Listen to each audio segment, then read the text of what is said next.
Hello बालकन बालिका, क्या हाल चाल है आप लोग के। आशा करता हूँ ठीक ही होंगे। तो आज की इस वीडियो में आपका बहुत बहुत स्वागत है।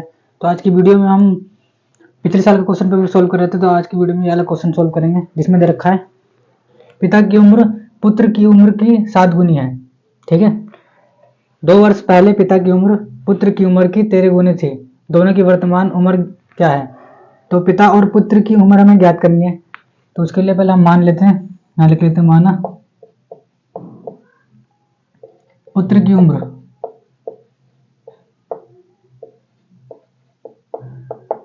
हमने x मान ली और माना पिता की उम्र हमने y मान ली। ठीक है।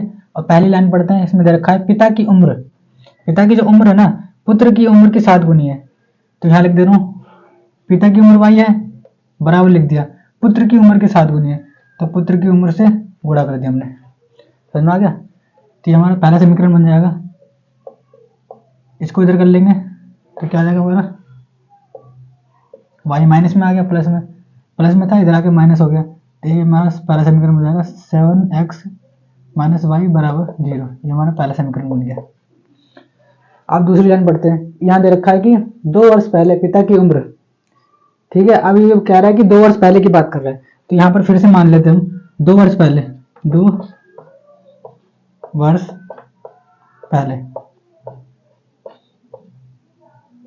वर्ष पहले क्या हो जाएगी, पुत्र की उम्र कितनी हो जाएगी।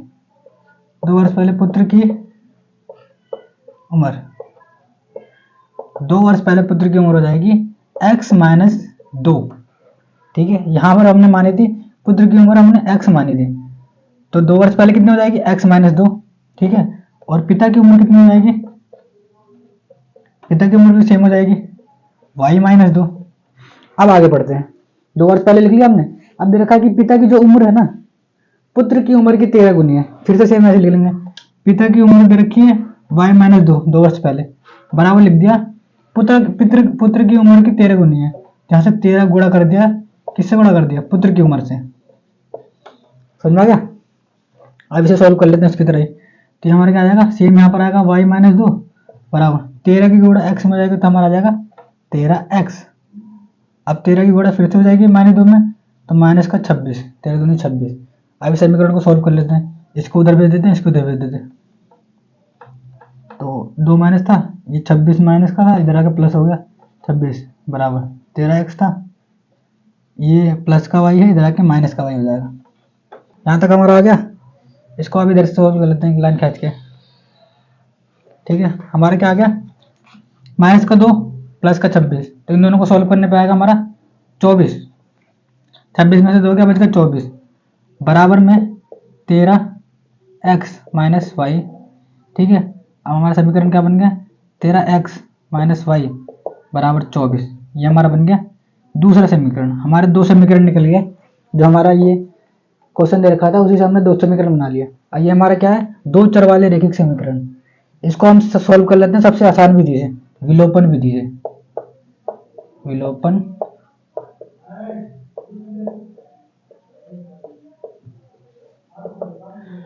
विधि में क्या करना होता है कि दोनों समीकरणों में से x या फिर y को दोनों को एक बराबर कर लेते हैं। तो देखो, एक समीकरण में x है, दूसरे समीकरण में भी x है। इन दोनों तो बराबर नहीं हो सकते, मतलब बराबर नहीं दे रखा। और y बराबर दे रखा है, y भी 1 है यहाँ पर, y भी यहाँ भी 1 है। तो दोनों समीकरणों को हम माइनस कर लेते हैं डायरेक्ट। तो यहाँ लिख लेते हैं समीकरण 1 तथा 2 को घटाने पर। ठीक है। अब घटा देते हैं इसे। समीकरण 1 ऊपर लिख दिया 7x माइनस वाई बराबर 0। ये हमारा पहला समीकरण। दूसरा समीकरण देखा 13x माइनस वाई बराबर 24। समझ में आ रहा है। ये दोनों समीकरण लिख दिया। और हमने कहा घटाने की बात, घटाने की जब भी बात करेंगे तो नीचे वाले समीकरण के साइन चेंज कर देंगे। मतलब जो प्लस का रहेगा वो माइनस का हो जाएगा, जो माइनस का रहेगा वो प्लस का हो जाएगा। तो इधर दे रखा 13x दे रखा है, इसका कोई साइन नहीं है तो ये प्लस का रहता है। तो प्लस का हो जाएगा हमारा माइनस, ये माइनस का तो हो जाएगा प्लस, ये भी प्लस का है तो हो जाएगा हमारा माइनस। ठीक है। आप सॉल्व कर लेते हैं। प्लस का 7 और माइनस का 13, इन दोनों को सॉल्व करेंगे तो क्या आ जाएगा हमारा, माइनस का 6x आ जाएगा। ठीक है। क्योंकि हमारा ये 13x है, ये माइनस का हो गया है। ठीक है, इन दोनों को घटाने पे जो बड़ा साइन है वो आ गया हमारा। अब ये दोनों कट जाएंगे, ये माइनस का वाई और ये प्लस का वाई हो गया था, तो ये दोनों कट गया और यहाँ क्या आ गया हमारा माइनस का 24। ठीक है, माइनस से माइनस चला गया, एक्स है 6 के साथ गुणे में इधर आके क्या हो जाएगा भाग में, तो 24/6। तो 6 को डिवाइड करेंगे, 6 को भाग करेंगे 24 से, 6 चौके 24, तो हमारा क्या गया एक्स का मान कितना आ गया 4। और जो x का मान आ गया उसे ही समीकरण 2 में या फिर 1 में रख दो। ये दो समीकरण भी रखा, इन दोनों में से किसी में भी x का मान रखोगे तो हमारा y का मान आ जाएगा। तो हम समीकरण 1 में रख दे रहे हैं, यहाँ लिख देते हैं समीकरण 1 में x का मान रखने पर। ठीक है, तो समीकरण 1 को मैंने यहाँ उतार लिया। ठीक है, अब उतारने के बाद इसको यहाँ इधर कर दे रहा हूँ मैं, सॉरी। तो यहाँ उतारने पर जहाँ x था वहाँ पर मैं लिख दे रहा हूँ 4 रख दे रहा हूँ, मान रखना था ना, तो x की जगह मैंने 4 रख दिया, माइनस वाई बराबर 0। ये समीकरण को मैंने सेम उतार दिया और हमने क्या कहा था कि x का मान रखने पर समीकरण 1 में, तो x की जगह मैंने 4 रख दिया दो गुणे में। अब सोल्व कर लेते हैं, 7 चौके 28, तो क्या हो गया 28 माइनस वाई बराबर 0। समझ में आ रहा है? ये माइनस का वाई है, ये प्लस का 28 इधर भेज देते हैं, तो हो जाएगा माइनस का 28, माइनस से माइनस कट जाएगा, वाई का मान है वो आ जाएगा हमारा 28। अब आते हैं जो शुरू में हमारा सोल्व हो गया, एक्स और वाई का मान आ गया। तो यहाँ लिख रखा था हमने पुत्र की उम्र हमारी रखी है एक्स, तो यहाँ लिख लेते हैं पुत्र की उम्र। ठीक है, पुत्र की उम्र कितनी होगी हमारी 4 वर्ष। ठीक है, पुत्र की उम्र 4 वर्ष आ गई। अब लिख रखा हमने माना था पिता की उम्र, यहाँ लिख लेते हैं पिता की उम्र। पिता की उम्र हो जाएगी हमारी, यहाँ पर आ गया y, तो हमारा आ जाएगा 28 वर्ष। ठीक है, इसी में हमारा दूसरा क्वेश्चन दे रखा है, ऑप्शन में दे रखा है 5वां क्वेश्चन के, उसे भी सॉल्व कर लेते हैं। मिटा देता हूँ मैं इसे, तो मैंने समीकरण लिख दिया, इसे सॉल्व कर लेते हैं। ये देखो दे रखा है कि निम्न समीकरण युगों को एक रेखिक समीकरणों के युग में बदलकर हल कीजिए। तो हमारा 2 रेखिक समीकरण दे रखा है, मतलब युग में दे रखा है समीकरणों का, इसे रेखिक समीकरण में बदलना है फिर हल करना है। तो इसके लिए क्या करेंगे, सॉल्व कर लेते हैं। इसको तो कैसे लिख देते हैं, ये समीकरण है, इसको मैं लिख दूँ 10 गुणा 1/x + y। समझ में आ रहा है? 10 की गुणा इसमें करूंगा तो सेम वही वाली चीज आएगी जो पहले था। इसको भी सेम ऐसे कर ले रहा हूँ, अलग अलग कर दे रहा हूँ, 2 गुणा 1/x - y। समझ में आ गया? अब बराबर में था 4, ये आ गया पहला समीकरण का। दूसरे को वैसे कर लेते हैं, अलग कर लेते हैं, 15 गुणा 1/x - y, x + y। Minus में दे रखा है, इसको भी अलग कर लेते हैं, 5 गुणा 1/x - y बराबर 2। ठीक है, अलग कर लिया। अब जो कहीं सेम चीज आ रही है दोनों समीकरण में, 1/x + y और इधर भी 1/x + y, और दूसरी चीज क्या कॉमन आ रही है 1/x - y, और इधर भी क्या आ रही है 1/x - y। इन दोनों को मान लेते हैं, यहाँ लिख लेते हैं माना 1/x + y बराबर a मान लिया हमने। ठीक है, और दूसरी जगह क्या मान लिया x - y बराबर b मान लिया हमने। अब जो माना है उसकी जगह पर हम रख देते हैं a और b, यहाँ लिख देते हैं 10 गुणा 1/x + y का मान हमने a रख दिया था, तो यहाँ पर क्या आ गया a। समझ में आ रहा है? और दूसरी जगह क्या है, इधर रखा 2 गुणा 1/x - y का मान हम रख दिया b। समझ में आ गया, बराबर 4। ये हमारा पहला समीकरण मान लिया। और दूसरी तरफ भी लिख लिया, ये लिख दिया हमने 5 गुणा a, सॉरी 15 गुणा a माइनस 5 गुणा b बराबर 2। समझ में आएगा? जैसे वाला क्या था वैसे ही कर दिया हमने। इसको भी विलोपन विधि से हल कर लेंगे। ठीक है, विलोपन विधि से हल करने के लिए क्या बताया था मैंने, मतलब कि जो ABCD दिया रहता है, मतलब a दे रखा है तो दोनों समीकरण में बराबर करना है, या फिर b को बराबर कर लो, a को बराबर कर लो या फिर b को बराबर कर लो। यहाँ दे रखा है 10 a दे रखा है, यहाँ 15 a दे रखा है, तो दोनों को बराबर करना पड़ेगा। तो इधर में कर दूंगा 3 से गुणा तो हमारा 30 हो जाएगा, इधर में 2 से गुणा कर दूंगा तो हमारा 30 हो जाएगा, तो दोनों 30 बराबर हो जाएगा। तो लेकिन हमें गुणा करते हैं ना, तो पूरे समीकरण में एक जैसा ही गुणा करते हैं। तो मैं यहाँ लिख देता हूँ समीकरण 1 में ना 3 से गुणा कर दिया मैंने, समझा ना, पूरे समीकरण में 3 से गुणा। और क्या कर दिया हमने, समीकरण 2 में किससे गुणा करेंगे, 2 से गुणा करेंगे। समीकरण 2 में 2 से गुणा करने पर, ठीक है। अब गुणा करेंगे तो क्या आ जाएगा, ये क्या आ जाएगा, पूरे समीकरण में 3 से गुणा करना है, तो हमारा क्या आ जाएगा 30a, 3 से गुणा किया तो 30 है, और यहाँ पे 3 से गुणा कर दो तो 6b, फिर से यहाँ 3 से गुणा कर दो तो 12, ठीक है। ये क्या आ गया, समीकरण 3 मान लिया इसे, ठीक है। पहला समीकरण, दूसरा समीकरण और इसे तीसरा मान लिया। सेम इसको भी करना है, 2 से गुणा करना है, तो क्या हो जाएगा हमारा 30a, 30 हो गया, और ये क्या हो जाएगा, फिर से 2 से गुणा करो इसे, तो 10b बराबर, इसे भी 2 से गुणा करना है, तो हमारा क्या आ जाएगा 4। ये हमारा समीकरण होगा चौथा समीकरण, समझ में आ रहा है। ये हमारा समीकरण लिख दिया, इसको हाथ के हाथ माइनस भी कर देते हैं। विलोपन विधि में क्या करते हैं, दोनों चीज में बराबर करके और घटा देते हैं। तो यहाँ मैं लिख दे रहा हूँ, विलोपन विधि लिख दूँ यहाँ पर, विलोपन विधि से कर रहा हूँ मैं, विलोपन विधि।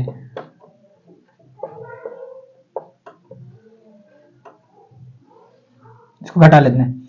अब घटाने में क्या बताया था मैंने, ये इससे पहले वाले क्वेश्चन में, कि जब नीचे वाला साइन जो रहता है उसे चेंज कर देते हैं। ये प्लस का है तो हमारा माइनस का हो जाएगा, ये माइनस का है तो हमारा प्लस का हो जाएगा। ये देखो सेम प्लस का है तो माइनस हो जाएगा, ये दोनों आपस में सेम है तो कट जाएंगे। अब दोनों प्लस के हैं तो हमारा 16b आ जाएगा बराबर, इन दोनों को घटाने पे 12 में से 4 क्या बचा 8, तो हमारा b का मान क्या आ गया 8/16, 8/16 आ गया। अब बाकी के बच्चों के क्वेश्चन को कर लेते हैं सोल्व। क्या आ गया b का मान 8/16। अब देखो यहाँ कटेगा, ये 8 है, 8 से कट जाएगा, ये 8 दूनी 16, तो b का मान क्या आ गया 1/2, b का मान 1/2 आ गया। अब b का मान समीकरण किस में रख दो, 1 में रख दो या फिर 2 में रख दो, सेम उसी की तरह। तो यहाँ लिख दे रहा हूँ b समीकरण 1 में b का मान रखने पर, ठीक है। समीकरण 1 को सेम यहाँ उतार दूंगा मैं, और b की जगह क्या रख दूंगा 1/2, सेम उतार दो। यहाँ 10a था, समीकरण 1 लिख लो, और एक आता 2 गुणे b, तो मैं क्या लिख दे रहा हूँ 2 गुणा b हमारे क्या 1/2, समझा क्या।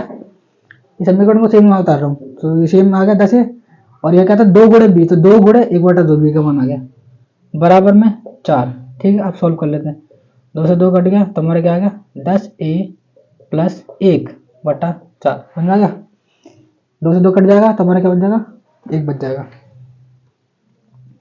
अब 10a बचा है, ये प्लस का जाएगा माइनस का हो जाएगा, तो 4 माइनस 1, 10a का मान आ गया हमारा 3, 4 में से 1 गया बचा 3, और a का मान क्या आएगा गुणे में 10 है, इधर जाके क्या होगा भाग में 10 हो जाएगा, समझ आ गया। a और b का दोनों का मान आ गया, लेकिन हमें a और b का मान नहीं निकालना, हमें निकालना है x और y का मान निकालना है, ठीक है। तो x और y का मान कैसे निकालेंगे, अब देखो यहाँ पर हमने क्या माना था, माना 1/x प्लस वाई बराबर a, ठीक है, और दूसरी तरफ क्या माना था 1/x माइनस वाई बराबर b। तो यहाँ पर लिख लेता हूँ मैं, ये जो माना था हमने x प्लस वाई बराबर a और x माइनस वाई बराबर b, तो हमारा a और b का दोनों का मान आ गया। तो यहाँ लिख देते हैं 1/x प्लस वाई, और a का मान कितना आ गया यहाँ पर 3/10, ठीक है, और दूसरी तरफ क्या आ गया 1/x माइनस वाई बराबर b का मान कितना है 1/2, समझ आ गया। अब इसको फिर से वैसे ही समीकरण बना के करेंगे, तो ये मिटा दे रहा हूँ मैं, इतना लिख लिया होगा। तो हम कहाँ पर आ गए थे, इतना हमने मान निकाल लिया था। अब इसे फिर से समीकरण की तरह बनाएंगे। अब देखो यहाँ क्रॉस मल्टीप्लाई हो जाएगा, इसकी गुणा इधर हो जाएगी ऊपर, और इसकी गुणा इधर आ जाएगी। तो यहाँ लिख देता हूँ 10 की गुणा 1 में हो जाएगी, ये ऊपर चला गया गुणे में, और ये x प्लस वाई गुणा 3 में हो जाएगी। तो लिख देते 3 गुणे x प्लस वाई। तो क्या आएगा हमारा समीकरण 10 बराबर 3 की गुणा x से 3x प्लस 3y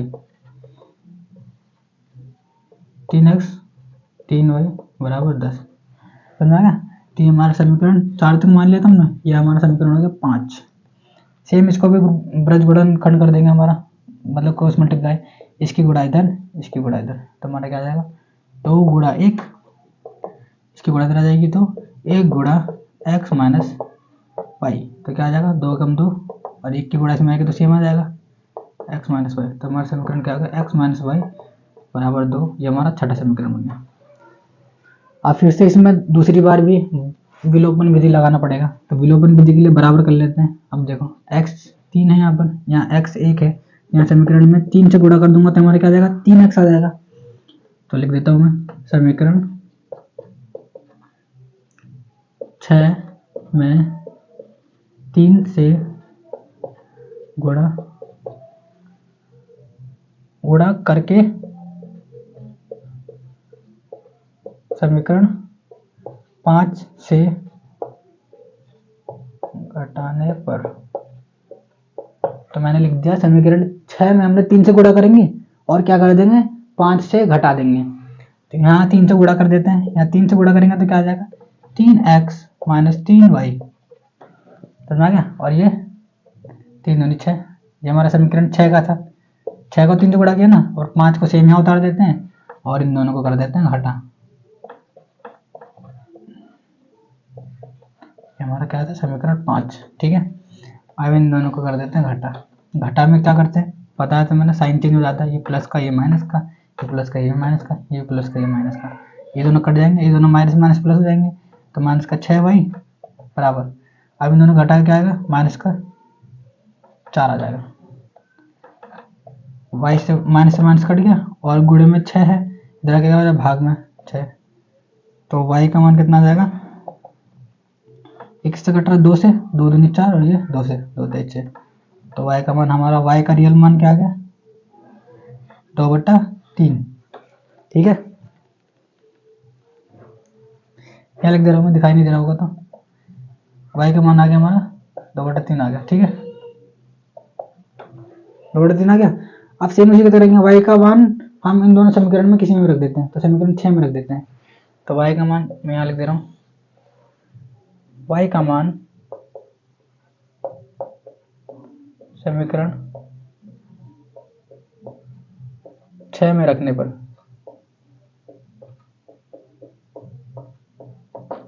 तो समीकरण 6 को सेम उतार लेंगे, x माइनस वाई था, y की जगह क्या आ जाएगा 2/3 बराबर था 2, ठीक है। x माइनस वाई बराबर 2, x माइनस वाई बराबर 2 यहाँ लिख दिया हमने समीकरण 6 और y का मान रख दिया। अब सॉल्व कर लेते हैं, ये माइनस का इधर आगे प्लस का हो जाएगा, तो ये हमारा 2 था, इससे 2/1 निकल लेते हैं और ये क्या आ गया 2/3, माइनस का इधर आके प्लस का हो जाएगा और इसको हमने नीचे 1 लगा दिया। अब एलसीएम लेके सोल्व कर लेंगे, 1 और 3 का एलसीएम 3 आता है। अब इसको इससे भाग करते हैं और गुणा कर देते हैं, तो 1 से 3 से भाग किया तो 3 आ गया और गुणा कर दिया ऊपर वाले से। सेम वैसे करेंगे, इसको इससे भाग और ऊपर वाले से गुणा, भाग करने पे 1 आया और ऊपर गुणा कर दिया हमने, तो क्या आ जाएगा 2 3 6 प्लस 2 कम 2/3, तो क्या आएगा 6 तो 8 8/3, y का मान कितना आ गया 8/3।